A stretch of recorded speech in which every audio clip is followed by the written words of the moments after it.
Will yesterday's massive protest in Afuruku increase pressure on Abuja to seek a political solution, or will Nnamdi Kanu's case remain strictly a legal matter? And with Kanu now sentenced to life imprisonment, can dialogue restore calm in the southeast? We take you to Abia State, where hundreds marched demanding the release of the IPOB leader, and we break down what it means for security, politics, and peace in the region. I'm Chimezrim Okoro. Let's get into the details. A wave of anger and renewed calls for intervention swept through Abia State yesterday as hundreds of residents of Afuruku community, the ancestral home of the detained indigenous people of Biafra leader Nnamdi Kanu, staged a peaceful protest demanding his immediate release. Men, women, traditional leaders, and community members gathered in large numbers, marching through the streets while chanting solidarity songs and carrying banners calling for the freedom of the IPOB leader. The demonstration comes at a tense moment following Kanu's recent conviction and life imprisonment sentence on terrorism-related charges, a development that has continued to attract strong reactions across the southeast and beyond.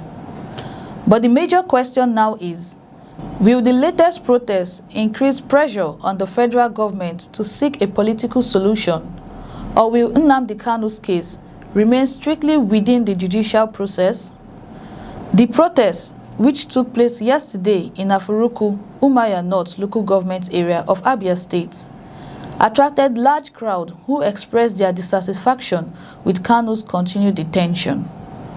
Videos from the demonstration showed protesters moving through community roads, dressed in traditional outfits, with some wearing red caps associated with the movement. The protesters carried a large banner identifying Nnamdi Kanu as the supreme leader of IPOB and director of Radio Biafra. They chanted in Igbo language, Nnamdi, Nnamdi, get the Nnamdi.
Meaning, Nnamdi Kanu is our leader and he is the man we follow.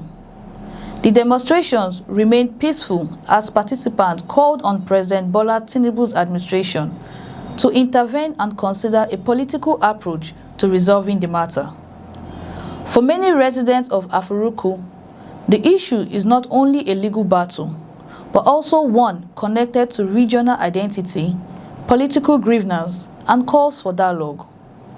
Nnamdi Kanu has spent more than 5 years in custody following his arrest and subsequent trial by the Nigerian government. The IPOB leader was recently convicted by Justice James Omotosho of the Federal High Court in Abuja and sentenced to life imprisonment on terrorism-related charges. The judgment immediately generated reactions, especially among his supporters in the southeast, who described the sentence as unfair and called for his release. However, Kanu's legal team has rejected the ruling and has also begun the process of challenging the judgment at the Court of Appeal. Following his conviction, Kanu was transferred to Sokoto Correctional Center, where he remains in custody. His case has become one of the most closely watched legal and political matters in Nigeria, with supporters insisting that dialogue is needed to resolve the solution. Nnamdi Kanu's special counsel, Aloy Ejimako, reacted to yesterday's protest by urging political leaders in the southeast to take action. In a statement accompanying videos from the rally, Ejimako called on governors in the region to engage with President Bola Tinubu and seek an alternative solution outside the courtroom. According to him, the issue surrounding Kanu was political from the beginning and required political engagement. He argued that resolving the matter could help promote peace and stability in the southeast. However, the federal government has maintained that Kanu's case is a legal matter and must follow due process. Government officials have repeatedly argued that national security concerns cannot be ignored and that individuals accused of serious offenses must face the justice system. The controversy surrounding IPOB has existed for several years. The group, which campaigns for its self-determination of the Igbo people, has been accused by the federal government of activities linked to insecurity in the southeast. IPOB has consistently rejected those allegations, insisting that its activities are focused on political advocacy and self-determination. The federal government previously declared IPOB a terrorist organization, a decision that later became the subject of legal challenges. In 2023, a high court in Enugu ruled that the proscription of IPOB as a terrorist organization was unconstitutional. The court argued that the process violated certain fundamental rights. Despite that ruling, federal prosecutors continued with terrorism-related charges against Kanu, eventually securing his conviction at the Federal High Court in Abuja. The disagreement over IPOB's status and Kanu's trial has continued to divide opinions among lawyers, politicians, and human rights groups. Supporters argue that releasing Kanu could help reduce tension in the southeast and create an opportunity for dialogue. They believe his continued detention has become a major issue affecting peace efforts in the region. On the other hand, those who oppose political intervention argue that the court's decision must be respected and that security matters should not be influenced by public pressure. They insist that allowing political considerations to override judicial processes could weaken confidence in Nigeria's justice system. For the Tinubu administration, the situation represents a difficult balancing act. The government must consider security concerns while also responding to calls from some regional leaders and community groups seeking reconciliation. Previous administrations have faced similar calls involving political detainees, with some cases eventually resolved through negotiations and presidential interventions.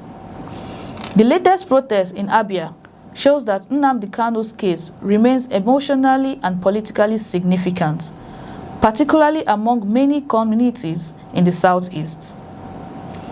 While the courts will determine the outcome of his appeal, political leaders will also face continued pressure to address the wider issues surrounding the matter. For the protesters who gathered yesterday in Afuruku, their message was direct. They want dialogue, reconciliation, and the release of their leader. Whether the federal government will respond to those demands or allow the legal process to continue without intervention remains to be seen. But one thing is clear: the controversy surrounding Nnamdi Kanu is far from over, and yesterday's protest has once again placed the issue at the center of Nigeria's national conversation. I'm Chimezrim Okoro, and thanks for watching.